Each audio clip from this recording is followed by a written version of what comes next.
السلام عليكم ورحمة الله وبركاته. اخواتنا واصحابنا عاملين ايه؟ يا رب دايما تكونوا بخير. الفيديو المنتظر ده الفيديو اللي احنا وعدناكم بيه وقلنا لكم لما نوصل ل 500 مشترك هنعمل لكم الفيديو ده.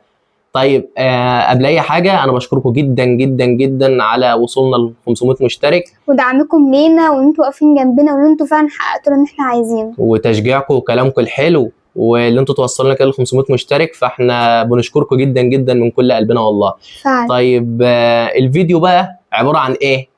فيديو التعارف اللي تعارف انتوا وخطوبة كلكم جواز هتعرفوا يا جماعة حرفيا كل حاجة عننا في الفيديو ده. تفاصيل التفاصيل وكل حاجة انت عايزين تعرفوها هتعرفوها عننا. طيب قبل ما نتكلم بقى قبل اي حاجة تمام، نصلي على النبي صلى الله عليه وسلم. وما تنسوش بقى نعمل اشتراك للقناة وتعملوا لايك على الفيديو وما تنسوش تفعيل زر الجرس عشان يوصلكم كل جديد. تمام، وتعملوا اهم حاجة تعملوا اشتراك للقناة وتعملوا اعجاب بالفيديو. احنا خلاص بقى وصلنا ل 500، عايزين بقى نتم ال 1000. خليكم بقى ايه معانا كده يا جدعان واحنا واثقين والله العظيم. طيب طب فيديو التعارف بقى. طيب نبدأ كده ايه، احنا تعرفنا على بعض ازاي؟ مش عارف. امال احنا طالعين نقول ايه؟ طب يا جماعة حرفيا اغرب قصة تعارف ممكن تعرفوها. يعني هي قصة عجيبة وغريبة وحلوة في نفس الوقت. بتهيألي ما حصلتش مع اي حد قبل كده. يعني قصة تعارفنا ديت انا اتعرفت عليها ازاي وامتى وفين وعملنا ايه وايه اللي حصل. ما عملناش اي حاجة. كل حاجة هتعرفها دلوقتي بالتفصيل. طيب انا اتعرفت عليك ازاي؟ ما تقول يا ابني. طيب اقول ولا تقول انت؟ لا قول انت. تمام. انا يا جماعة حرفيا اتعرفت على ام يوسف ازاي؟ انا كنت بدي درس قرآن، كنت بحفظ قرآن يعني في القرية بتاعته. بقول لكم ايه يا جماعة قبل ما يبدأ، خدوا بالكم من الكلمة دي قوي. هو تمام. كان أستاذي. والله فعلا حرفيا. تمام، كنت بحفظ قرآن عندهم في القرية. طبعا كنت بحفظ هناك لأطفال وناس وبتاع يعني كنت هناك يعني على طول انا واختي. اختي بقى طبعا هي اللي كانت بتاخد ايدي كده وكانت بتمشي معايا وما كانتش بتسيبني في اي حاجة. انا بشكرك طبعا يا شاهد قدام الناس كلها عشان لما تشوفوا الفيديو. بجد حرفيا اختي ما سابتنيش، ربنا يبارك لها يا رب ويصلح حالها. طيب ففي يوم من الايام كده انا ماشي عادي يعني بطلع من بيت اخش بيت تاني، بطلع من درس اخش درس تاني. كان طبعا بدرس خصوصي وكده. كنت بدي خصوص عندهم هناك في القريه. تمام، مجاميع يعني اخلص المجموعه ديت اروح الثانيه، اخلص الثانيه اروح الثالثه كده. ختم بيه. فانا وانا ماشي كده بظروفها كده في يوم خلصت مجموعه ورايح للمجموعه الثانيه، فلقيت مين اللي قابلني؟ مامتي. والدتها قابلتني. طيب والدتها بقى قابلتني قامت موقفاني. هو انت حضرتك الشيخ محمود؟ قلت لها ايوه انا الشيخ محمود. قالت لي طيب انا بدور عليك من زمان وانا بسمع ان انت بتدي دروس هنا عندنا في يعني وانا بسمع ان انت بتدي دروس هنا عندنا في البلد ومش عارف ايه. قلت لها تمام اموريني. قامت قالت طب انا عندي بنتي عايزه احفظها القران. قلت لها تمام حاضر من عيني. طب انت بنتك عندها كام سنه ولا في سنه كام ولا كده؟ قامت قالت بنت عندها 15 سنه في سنه ثالثه اعدادي. قلت لها خلاص ماشي مفيش مشكله، انا هاجي لها ان شاء الله يوم الثلاث. ببص بس يا جماعه على يوسف. تمام عشان هو قاعد جنبنا وكده. فقلت لها هاجي لها يوم الثلاث. انا طبعا كنت بدي هناك حد وثلاث وخميس. فقلت لها هاجي لها يوم الثلاث. كنا يومها ايه؟ كنا يوم الاحد. طبعا يا جماعه رحت لها برضو يوم الثلاث زي ما انا قلت لها وكده، زي ما انا قلت لوالدتها ان انا هاجي لها يوم الثلاث، فرحت يوم الثلاث. طبعا دخلت طبعا لقيتها قاعده بقى وكده لابسه طبعا لبس بقى محترم، لبس بقى ايه واحده راح تتعلم قران. وقاعده بقى ومجهزه المصحف وتمام مصحف ومستنياني طبعا. فدخلت قلت لها انت حافظه ايه وكده؟ قالت لي انا عايزه ابدا من الصفر. اللي هو يعني ايه؟ انا طبعا كنت حافظه حاجات كتيره قوي، بس انا قلت لها انا عايزه ابدا معاك من الصفر. اللي هو ازاي يعني تبدا معايا من اول حاجه عشان لو ختمت وكده يبقى انا بادئه معاك من الصفر. ايوه كحفظ بقى وتجويد وكل حاجه يعني كل حاجه. فطبعا بدات معاها من اول جزء عامه، فادت لها بقى كده من اول سوره الاخلاص لحد سوره الضحى. فبسم الله ما شاء الله لقيتها متجاوبه معايا جدا ومجتهده وشاطره وحابه لا تحفظ القران. وطبعا يا جماعه كانت بتصلي، وطبعا يعني حسيتها كده اللي هي ايه، لا غاويه الموضوع، غاويه القران وغاويه لا تحفظ. يا جماعه انا من عشاق ان انا يعني اخد درس قران وكده، برتاح جدا جدا جدا. فبسم الله ما شاء الله يعني بحفظها كده، فلقيتها متجاوبه وعايزه تعرف معاني الكلمات ومعاني القران، وكل سوره بقولها عايزه يعني ايه، عندها حب استطلاع اللي هي تعرف معنى التفسير بتاع السوره ديت ايه. خلي علمكم انا اللي طلبت منه اللي هو يفسر لي الايات بالتجويد بكل حاجه، اي حاجه يعني طلبت اللي انا ادي لها تجويد وطلبت اللي انا افسر لها وكده. فطبعا دي كانت حاجه كويسه. معناه. فطبعا بقى رحت لها يوم الثلاث وبدات معاها حفظ من اول سوره الاخلاص، ادت لها من اول سوره الاخلاص لحد سوره الضحى. طبعا رحت لها تاني يوم الخميس لقيتها حافظه لحد سوره الاعلى. انا بجد فاكر جدا جدا كل حاجه وفاكر تفاصيل التفاصيل. فقلت لها سمعي، فسمعت طبعا لحد سوره الضحى. قلت لها خلاص تمام كده. قامت قال انا حفظت كمان وزودت من عنده. فبجد يعني اتبسطت منها جدا وحسيتها مجتهده وشاطره وحابه القران وحابه تحفظ. طبعا بقى احنا عدينا الايام ديت وبدات اللي انا اروح لها بقى حد وثلاث وخميس. وطبعا لقيتها مجتهده وبتتصل عليها طبعا بتليفون باباها. هي قالت لها هات رقمك. كنت انا طلبت رقم وكده عشان لو انا واقف عليها حاجه في القران مش هات رقمك يعني عشان حاجه عشان الناس بس ما تفهمش غلط يعني. لا يا جماعه طبعا ما كانش في دماغي اي حاجه. وفي تلاميذ كتيره يعني كانت بتاخد رقمه وكده بحيث ان لو مش عارفه تقرا حاجه في حاجه واقفه عليها في التجويد كده. وعلى فكره هو برضو كان بيساعدني في حاجات كتير، اللي هو زي مثلا يا شيخ محمود انا في كلمه واقفه عليا مثلا انا مش عارفه معناها او مش عارفه انطقها وكده كان بيقولها لي فكنت انا بكمل حفظ. يعني دي حاجه كويسه جدا ان انا كنت واخده رقم وكده عشان. فاحنا فضلنا على هذا الوضع لمده قد ايه؟ لمده شهر. تمام. فطبعا بعد الشهر بقى هي كانت ما شاء الله كانت حفظت جزء عامه وكانت بدات في جزء تبارك. فلقيتها مجتهده وشاطره وكويسه وما شاء الله عليها يعني ربنا يبارك لها يا رب. لقيتها كويسه جدا وبدات تلتزم اكتر واكتر. فلما لقيتها مجتهده وشاطره قررت ان انا اهديها بشهاده تقدير. وقررت ان انا اجيب لها هديه يعني تقديرا لحفظها. يعني عايز اقدرها، عايز ان انا اسعدها، عايز ان انا افرحها عشان تجتهد اكتر وتتحمس وتحفظ كتير. فطبعا بقى يا جماعه فرحت لها في يوم كده ومعايا شهاده تقدير على حفظها طبعا جزء عامه. فجبت لها بقى هديه كمان متواضعه كده، ازازه برفان كمان. وازازه البرفان ديت يا جماعه اللي جابت النهايه. طبعا لسه محتفظه بالحاجات ديت لحد النهارده، بقى لنا 4 سنين اهوت. الحاجات ديت بقى لها 4 سنين وهي لسه محتفظه بقى لحد النهارده والله يعني. واتجوزنا وجابت الحاجات ديت معاها الشقه. طبعا دي حاجه غاليه على قلبي، وكمان دي كانت اول هديه من ابي يوسف. طيب طبعا بقى هي هتوريكم دلوقتي ازازه البرفان اللي انا كنت جايبها لها وهتوريكم شهاده التقدير. دي ازازه البرفان طبعا هي شكلها المفروض يعني محتفظ بيها صح؟ هي فضت بس انا محتفظه بيها. طب تمام وري لهم بقى شهاده التقدير. بسم الله اهي. طبعا يا جماعه دي شهاده التقدير اللي انا ممكن ما اكونش واضحه كده قوي اهي. دي اللي انا كنت عطاها لها وكده على حفظ جزء عامه. فطبعا بقى بعد شهاده التقدير وبعد البرفان والكلام ده كله فبصراحه بقى يعني هي بصراحه لا عجبتني كالتزام وعجبتني كحفظ وعجبتني كروح. كانت روحها حلوه طبعا وكانت محترمه. طبعا يا جماعه رغم ده كله كان محترم وكان كل حاجه يعني بص كان بيتعامل بطبيعته خالص مش بين اي حاجه وكده. فطبعا يعني هي يعني اتبسطت منها كانت حافظه يعني بدات لا تحفظ وتجتهد وكده وكانت بتصلي وكنت لما بنصحها في اي حاجه كانت بتعملها حرفيا وكانت شاطره. فطبعا بدات ان انا اتشد لها، بدات ان انا خلاص بقى كده لا انا خلاص انا حبيتها، حبيت التزامها، حبيت حفظها، حبيت اللي هي مجتهده. فطبعا قررت بقى ايه اللي انا اكلم والدها وكده اكلم باباها يعني. فاتصلت عليه قلت له انا عايز اقعد معاك، انا حابب اتكلم معاك شويه كده في موضوع. قال لي حاضر من عينه وعلى دماغه وكان مرحب طبعا. فطبعا رحت قعدت معاه فقلت له انا طالب ان انا يعني طالب ايد بنتك وكده. هي بجد كويسه ومحترمه وانا هكون كويس معاها وهسعدها وهفرحها واعمل لها كل اللي هي عايزاه وهحفظها القران كامل والكلام ده كله. فطبعا هو رحب بيا وقال تمام ماشي هشور اخواتي وهشور اهلنا وهشور قرايبنا يعني قرايبها يعني كده. فطبعا قلت له ماشي تمام. قال لي انتظر مني رد خلال يومين. قلت له خلاص ما فيش مشكله طبعا وخلاص والدنيا تمام وكان مرحب والدنيا زي الفل والدنيا حلوه. طبعا بقى بعدها بقى قعدنا بقى اسبوع 2 بتاع استنى الرد اتاخر جدا. ففجاه لقيتهم بيتصلوا عليا.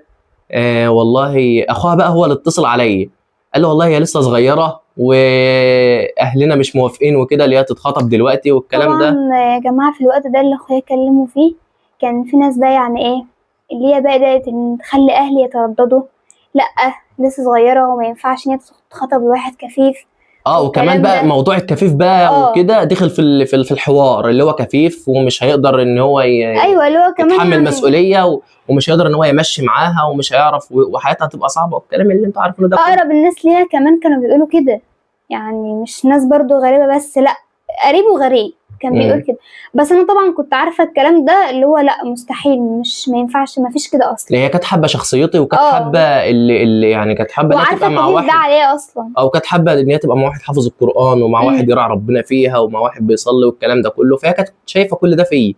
فطبعا بقى يا جماعه دارت الايام وبتاع، ف الحمد لله يعني عدينا الحوارات دي كلها وعدينا المشاكل دي كلها وجينا بقى اليوم ايه. وطبعا يا جماعة انا اللي خلاني برضو ان انا اكون مصرة على رأيي وان انا اكون يعني عايزة ان انا اكمل حياتي معاه، ان انا كنت شايفاه محترم وحافظ كتاب ربنا، وان هو يعني بجد كان ملتزم بحتة ان هو ماشي في طريق ربنا وكده، ده كان محببني فيه قوي. والحمد لله طبعا يعني على النعمة ديت. فطبعا بقى ايه فضلنا مع بعض وبتاع ومكملين، وجي بقى اليوم المنتظر اللي هو يوم الخطوبة. خدت اهلي طبعا بقى ورحنا بقى عشان الخطوبة. احنا طبعا كنا عاملين الخطوبة على الضيق، بما اننا يعني احنا على قد حالنا وكده وهم برضو ظروفهم على قدهم يعني، فما كناش ضاغطين على بعض في اي حاجة يعني. الخطوبة كنا عاملينها على الضيق بقى وكده بحيث ان احنا برضو ما نكلفش بعض. فطبعا بقى الخطوبة كانت يوم 10/12/2021، كانت يوم جمعة. احنا فاكرين كل حاجة. احنا فاكرين كل حاجة بالتفصيل طبعا، حبنا بقى وصلنا اللي احنا نبقى فاكرين كل حاجة. طبعا بقى عشنا فترة الخطوبة، طبعا مشاكل بقى زي اتنين مخطوبين عادي خالص، مشاكل. وعلى فكرة برضو كنا سيبنا بعض ايام الخطوبة، بس الحمد لله حبنا رجعنا طبعا لبعض. كنا يوم فرح ويوم نزعل ويوم نتبسط ويوم نتخانق ويوم اسود يوم عدى عليا يوم كنا سايبين بعض. طبعا بقى يا جماعة احنا سيبنا بعض طبعا يعني. كان حصل برضو شوية مشاكل وكده وسيبنا بعض، بس طبعا يعني حبنا رجعنا لبعض تاني، واللي هي ما تقدرش تستغنى عني ولا انا اقدر استغنى عنها. فالنصيب رجعنا لبعض تاني والحمد لله كملنا فترة الخطوبة على خير بعد المشاكل واللي احنا كنا بنقابله. طبعا معظم المشاكل عشان انا كفيف يعني كان كلام الناس بقى الاهلي ده كفيف وهي لسه صغيرة وهي تعاني معاه ولا مسؤولية صعبة وهتعمل له كل حاجة وفي اي حاجة يقول لها تعالى اعمل لي كذا، كلام بقى اللي هو كتير المشاكل من الناحية ديت يعني. هو كفيف وانت ازاي تتعاملي معاه ومش عارف ايه. طبعا انا عن نفسي كنت بسمع الكلام ده منه وبطلعه منه. ليه؟ لان انا كنت الحمد لله كنت بثبت لها، لان كنت بشتغل ايام فترة الخطوبة. كنت بحفظ قرآن، كنت طبعا بطلع حفلات، اي حاجة بيجي لي فيها باب رزق كده وبشتغل فيها وكده بشتغل والله ما كنتش بقصر يعني. كنت بثبت لها كده وهي كانت فرحانة بكده طبعا ومبسوطة. طيب احنا اتخطبنا بقى قد ايه؟ فضلنا مخطوبين يعتبر 1.5 سنة، لان طبعا احنا 1.5 سنة مشاكل وخناقات وبرضه زي ما في مشاكل وخناقات كان في ايام حلوه برضه مرت علينا. بس اغلبيه الايام كانت مشاكل برضه. واحنا طبعا يعني اتخطينا ده كله بسبب الحمد لله يعني بفضل ربنا اولا، ثم طبعا احنا حبنا طبعا لبعض كان اقوى من المشاكل واقوى من الكلام ده كله، لان احنا فعلا كنا بنحب بعض حب جامد، حب ما حبوش اي اتنين لبعض يعني بصراحه. طبعا يا ابو يوسف. فطبعا بقى ايه فتره الخطوبه يعتبر كانت 1.5 سنة، لان احنا فرحنا كان يوم 5/7 والحنه كانت 3/7. الفرح كان 5/7/2023 يعني اتخطبنا يوم 10/12/2021 واتجوزنا كان يوم جمعة واتجوزنا 5/7/2023 كان يوم الاربعاء. 3/7 كانت الحنه بتاعتي بقى، كنا عاملين حنه وكده كانت جميله قوي، كنا عاملين حفله طبعا في الشارع بقى وكده، وكنا عازمين اصحابنا وحبايبنا والناس اللي تعز علينا كلهم. كانت حفله تقيله يعني وكانت حفله كبيره بقى كده. ويوم يوم 4/7 كان يوم الثلاث كانت حنه ابو يوسف بقى، هنا كان في مزمار بقى وكده. كنت عامل حفله بقى وكده برضه هنا يعني، كنت عازم فيها اهلي واصحابي وحبايبي والناس اللي تعز عليها برضه. كان لسه موجوده معايا بس للاسف يعني الحنه بتاعت ام يوسف كانت يوم الاثنين كانت يوم كانت يوم الاثنين 3/7 والحنه بتاعتي كانت يوم الثلاث 4/7 والفرح كان يوم كام؟ 5/7. الاربع 5/7 كان اسعد واحسن يوم في حياتنا طبعا. احسن 3 ايام وطبعا لا، يوم الفرح بالاخص يعني عشان هنبقى بقى مع بعض بقى وهنعيش حياتنا بقى طبعا. وطبعا محدش بقى هيفرقنا ولا يبقى في مشاكل من ولا أسعد كلام يوم في من حياتي يا ده، من جماعة. المشاكل اللي كنا بنواجهها ايام الخطوبه. انا عن نفسي من كتر الفرحه كنت حاسه ان انا خلاص، لا ده اخر يوم في حياتي. كنا حاسين ان احنا في حلم، يعني احنا يوم الفرح كده قضيناه اكنه حلم كده، احنا بنحلم. ليه؟ لان احنا واجهنا كتير وقابلنا كتير وتحدينا المشاكل كلها اللي قابلتنا وتعبنا الحمد لله واتخنقنا على كل وزعلنا حاجة. واكتئبنا، حاجات كتيره جدا يعني احنا واجهناها. طبعا ربنا يفرح الناس كلها ويفرح رب اي اللهم اتنين آمين. مخطوبين. وربنا ما يفرق ما بين اي حد، يا اي رب اتنين اللهم بيحبوا امين. بعض. طبعا بحبكم وباصراركم وكده هتكملوا، فربنا يكتب لكم الخير دايما يا رب. يا رب. طيب يعني احنا الخطوبه كانت يوم 10/12/2021 وفرحنا 5/7/2023. 23. يعني احنا كده اتخطبنا سنه ونص. طبعا بقى يا جماعه بعد الفرح بقى عشنا بقى حياتنا طبعا بقى، وفرحنا وهزرنا وعملنا كل حاجه بقى، وكنا بنحلم بقى عملناها والدنيا كانت زي الفل وتمام. وجي بقى اليوم المنتظر، اليوم هو اللي كان فرحة بجد بقى. دي الفرحة بجد، لا حنة دي ولا فرح الفرحة ولا خطوبة ولا الحقيقية أي بقى، حاجة. أسعد يوم في حياتنا واليوم اللي احنا كنا بنتمناه طبعا من بعد الفرح. يوم ما عرفت اللي أنا حامل. كان يوم كام؟ كان يوم 3/5 2024. كان أسعد يوم في حياتي. طبعا يا جماعة أنا كنت نايم عادي خالص، الكلام ده كان الساعة 5 الفجر. لا 4. كان الساعة 4 الفجر. كان الساعة 4 الفجر. كان يوم 3/5 الساعة 4 الفجر طبعا 2024. كنت أنا جايبة الاختبار من بالليل وكده، فعملته الصبح. وطبعا وأنا كنت نايم ومعرفش أي حاجة. فطبعا أم يوسف بقى بعد ما عملت الاختبار لقيتها بقى بتاع فرحانة ومبسوطة ومش عارف إيه، أصلا. وعيطت من الفرحة وبتاع. فلقيتها جت تصحيني، يا ابو يوسف يا ابو يوسف اصحى بسرعه اصحى بسرعه. ايه يا بنتي في ايه؟ في ايه يا بنتي؟ ايه في حرب قامت ولا ايه اللي حصل؟ ولا البلد اتقلبت ولا ايه اللي حصل؟ الحقني بسرعه. ايه يا بنتي في ايه؟ انا حامل ومش عارف ايه. فعلا اتفاجئت واتصدمت، ومش اتصدمت بحاجه، لا انا اتصدمت اللي من كلامها. طبعا كلامها كان جميل، من الفرحه طبعا كلامها كان جميل وفرحتها كانت حلوه، وكان اسعد واحسن يوم في حياتي. انا اصلا يا جماعه من ساعه ما جبت الاختبار وانا مش جاي لي نوم، عايزه اعمله باي طريقه يعني. فطبعا الدكتوره قالت لا اعملي الفجر احسن، يعني هيكون افضل يعني وكده. فطبعا بقى يعني عشنا بقى ايام الحمل طبعا. كان فيها بقى تعب وارهاق. احسن فتره والله. كانت فتره جميله جدا جدا جدا طبعا. دلع بقى يا جماعه، اكل عايزين كل حاجه واللي كانت بتطلبه كان بيجي، اصل لازم عشان الواحد اي نصيحه لاي واحده حامل تدلعها على الاخر. بلاش طبعا بقى ايه فتره الحمل عدت طبعا على خير الحمد لله، وربنا يكمل لها على خير. ربنا يكمل يا رب لاي واحده يا رب، يا رب. ويوعد اي واحده يا رب متجوزه وعايزه تحمل او نفسها يا رب، او نفسها ان هي تحمل وكده، ربنا يرزقها يا رب ويحقق لها كل اللي بتتمناه. ربنا يوعدك بتوأم. طب ليه؟ حرام عليك. مش نفسها تخلف، ربنا يوعدكم بتوأم.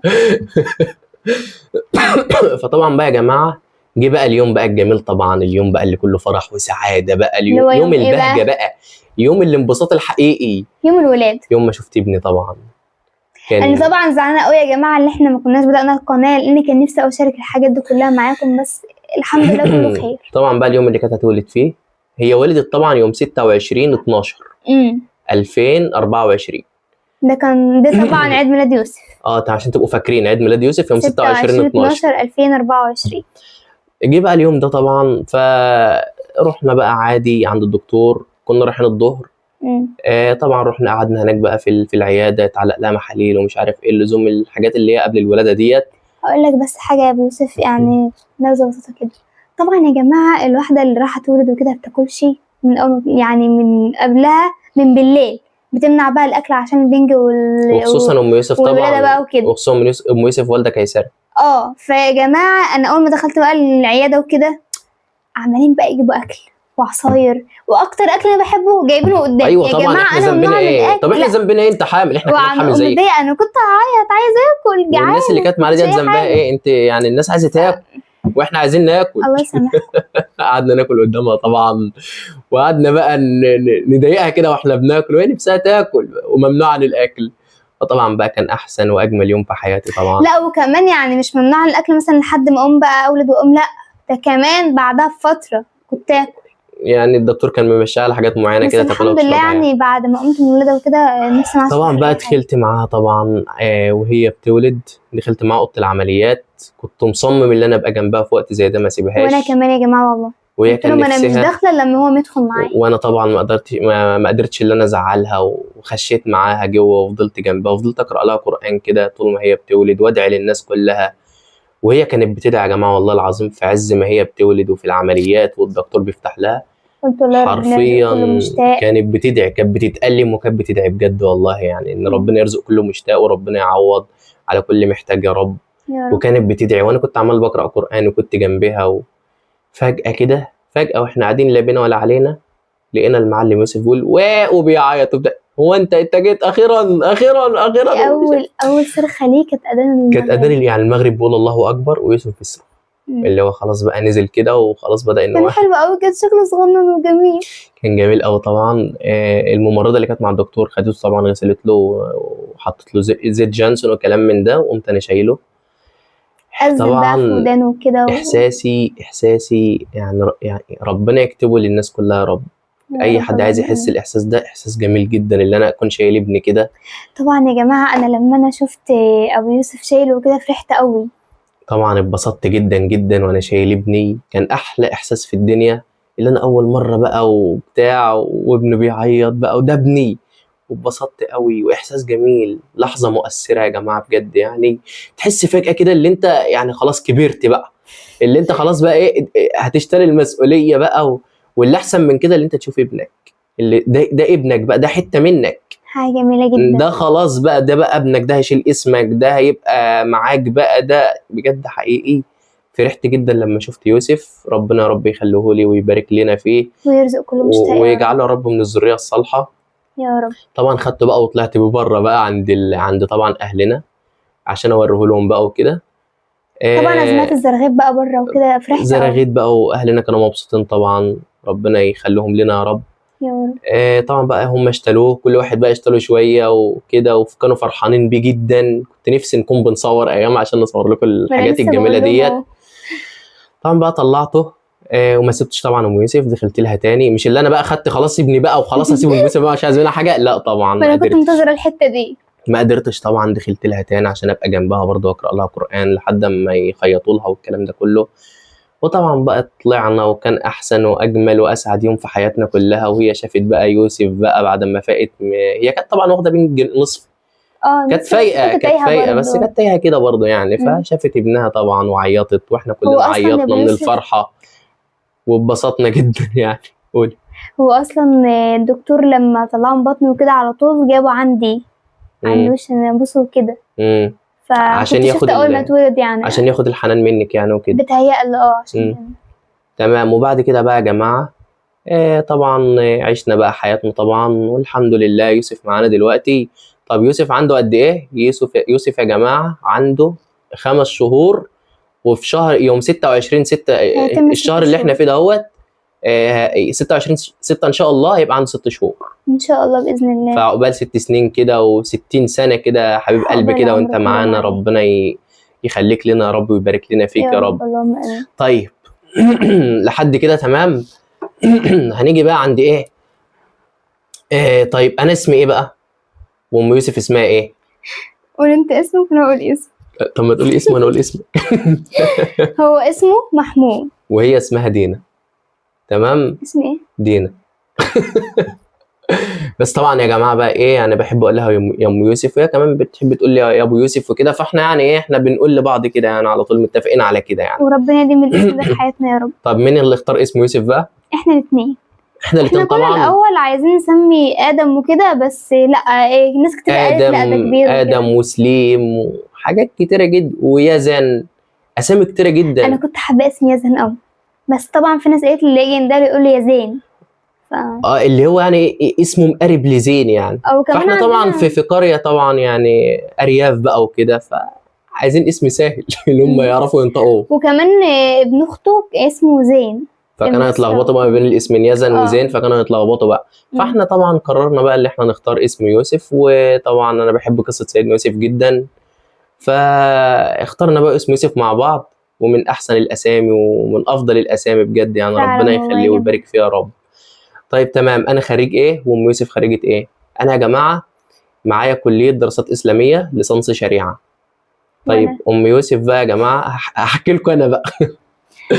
ام يوسف طبعا خدت تالتة اعدادي، وكان مجموعها كان كان جايب جايب ثانوي. ثانوي عام. ما شاء الله كانت متميزة جدا وكانت متفوقة يعني ما شاء الله عليها. فطبعا اهلها زي ما قلنا في الاول اللي هم كانوا على قد حالهم بقى وكده، وظروفهم ما كانتش تسمح على مصاريف الثانوي وعلى الدروس وعلى الكلام ده كله. فانا قدرت كده بقى فهي بجد ومرضتش يعني ان جزا انا الله كل خير يعني، قدرت ظروف اهلها وطبعا قالت لا طبعا انا ما اقدرش اضغط عليكم وما اقدرش احملكم اكتر من طاقتكم. وكانت متفاهمه جدا مع اهلها. انا بنصح كل بنت يا جماعه والله تبقى متفاهمه مع اهلها، لان يعني الظروف بتبقى صعبه. اهلك نفسهم اللي هم يخلوك اسعد واحده في الدنيا بس مش بايديهم بس والله. طبعا بيبقى غصب عنهم طبعا مم. يعني. فهي تفهمت الموضوع ده وهم تفاهموا برضو معاها، ودخلت ايه؟ دخلت صناعة قسم دخل اللي هو تفصيل. اه. تمام، دخلت بقى ثانوي فني اللي هو طبعا الصناعه، ومعاها هي دلوقتي دبلوم صناعه. وطبعا يعني ما شاء الله عليها كانت متفوقه جدا برضو في الصناعه. طبعا يا جماعة برضو انا مرضتش اضغط على اهلي في حتة التعليم وكده، لان ساعتها اصلا كنت انا متعرفة على ابو يوسف، فكنت داخلة على بقى على موضوع جهاز وكده، طبعا مرضتش برضو انا ادقق اوي كده. هي طبعا بقى ايه يعني إيه الحاجات اللي انتوا هتجيبوها لي هي اولى فعلا. يعني الجهازي وكده، والدنيا غاليه بقى زي ما انتوا فاهمين وكلام من ده، فما حبيتش تضغط عليهم يعني وكده. ونصيحة لأي بنت تعمل زي ما انا عملت كده. تمام. كان في حد برضو كان سالني قال لي انت حبيت قبل ام يوسف؟ بس بكل صراحه والله السؤال ده بجد سؤال محرج قول. جدا وسؤال صعب، بس لازم انا اجاوب بصراحه عشان طبعا ما قول. اقدرش اخبي عنكم حاجه. انا فعلا حبيت قبل ام يوسف، بس مش نفس الحب اللي انا حبيته لام يوسف. بجد كان احسن وبجد واروع واجمل حب في حياتي حب ام يوسف، لان انا حسيتها وحسيت الحب بعد وحسيت كده واتبسطت يعني معاها وكده، وحبيت اللي انا يعني ديت اللي هكمل معاها حياتي. فيها حاجات كتيره شبهي، وفيها حاجات كتيره انا كنت محتاجها، وفيها حاجات يعني بسم الله ما شاء الله كده. اتبسطت بقى يعني وفرحت بيها. والله وانا اكتر يا يوسف، ربنا يلمنا في حياة بعض يا رب، يا وما رب يحرمنا من ويخليك بعض لي يا ابدا. رب ويبارك لي فيكي يا رب يا ويجعلك كده يوسف. من اسعد الناس. وانا يا طول ما رب انا انا عايش هبقى وانت. عايش عشان ابسطك انت وابني وعشان افرحكم، وربنا يقدرني كده واقدر افرحكم كده واسعدكم واعمل لكم اللي انتوا عايزينه كله. يا رب يا اعتقد يا يوسف. جماعه كده اللي احنا كده جاوبنا على كل حاجه. ما عادش ناقص حاجه احنا ما جاوبناش عليها. في حاجه يا ام يوسف انت فاكراها ما جاوبناش عليها؟ لا، قلنا ان احنا اتعرفنا، وقلنا فترة اسامينا. التعارف والخطوبة وفترة الجواز، ويوسف اتولد امتى وعنده قد ايه، وقلنا احنا متخرجين من ايه وكده، خريجة ايه، وانا وقلنا خريج ايه على اسمنا، واعتقد وقلنا اللي على ايه احنا كده تاني. قلنا على كل طيب انا عندي كام سنه؟ انا اه عندي 25 سنه. وام يوسف عندها كام؟ ام يوسف يا 19 جماعه سنة. عندها 19 سنه. يعني انا صغيرة والله كده. اصغر انا مني والله 6 صغيرة. سنين. بس والله العظيم عقلها كبير ومتفاهمه جدا. تسلم لي يا ابو يوسف، تسلم لي يعني والله عقلها انت. ما يديش اللي هي عندها 19 سنه، لا يدي ان هي عندها 22 سنه 23 سنه ما شاء الله. هي على قد ما هي صغيره بس متفاهمه جدا وعاقله جدا الاحترام والتقدير ليك يا ابو يوسف. وبتفهم جدا جدا في الاصول، وعندها واجب وعندها ذوق واخلاق.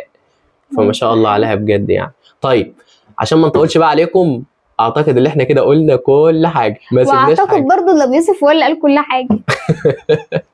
هو اللي انا حكى وانت عن كل حاجة. انا وانت واحد يا ام يوسف طبعا. الله يصلح حالك. فطبعا يا جماعه احنا كنا لازم نعمل لكم الفيديو ده لان احنا وعدناكم بيه. فربنا يفرحكم ويسعدكم يا رب. ولو في اي سؤال يا جماعة حابين تسألونا عليه، طبعا تحت امركم في اي وقت، واحنا نرد عليكم في اي فيديو انت عايزين. لو السؤال انت عايزين تسألوه هنرد عليه في فيديو ان شاء الله. لان طبعا يعني انتوا زي ما قدرتونا وزي ما بتشجعونا وزي ما وصلتونا ل 500 مشترك، لا احنا عنينا لكم طبعا وهنعمل لكم اللي انتوا نفسكم في كله. فمعلش بقى لو كان الفيديو طويل احنا بنعتذر، بس احنا حبينا اللي احنا نحكي لكم كل حاجه بالتفصيل عشان تبقوا عارفين عننا كل حاجه، لان انتوا اهلنا واخواتنا وحبايبنا واصحابنا فانا مبسوط جدا جدا جدا ان انا بتكلم معاكم ام يوسف طبعا. في نهايه الفيديو بقى عايزين نقول لكم ان احنا بنحبكم جدا جدا جدا، شكرا على دعمكم لينا ووقفتكم جنبنا وان انتوا توصلونا للرقم ده، وان شاء الله ان شاء الله هتفضلوا واقفين جنبنا لحد ما نوصل ل1000 مشترك. وانا واثق في كده والله العظيم، احنا واثقين في كده ومقدرين كده، لان احنا لنا ناس واهل بيحبونا، واحنا كمان والله بنحبكم قوي. احنا مش معتبرينكم جمهورنا، لا احنا معتبرينكم عيلتنا واهلنا. طبعا. وانا لما اقول لكم احنا عايزين القناه توصل ل 500 مشترك، مش عشان اللي انا عايز مشتركين، لا انا عايز عيلتنا تكبر فعلا. انا عايز يبقى لنا اخوات كتير ويبقى لنا اصحاب كتير. ليه؟ عشان احنا بنحبكم، عايزينكم تبقوا معانا في كل وقت. والايام الجايه يا جماعه بقى انتظروا بقى مفاجآت وحاجات جميله وتحديات ومقالب وكل اللي انتوا نفسكم فيه كله احنا هنعمله. بس بقى ما تنسوش بقى تشتركوا في القناه وتفعلوا زر الجرس عشان يوصل لكم كل جديد. وان شاء الله رايحين المصيف قريب وهنصور لكم كل حاجه واعمل مقلب ابو يوسف هناك. ماشي. مقبول يا ستي. يلا نقول لهم ايه بقى؟ سلام.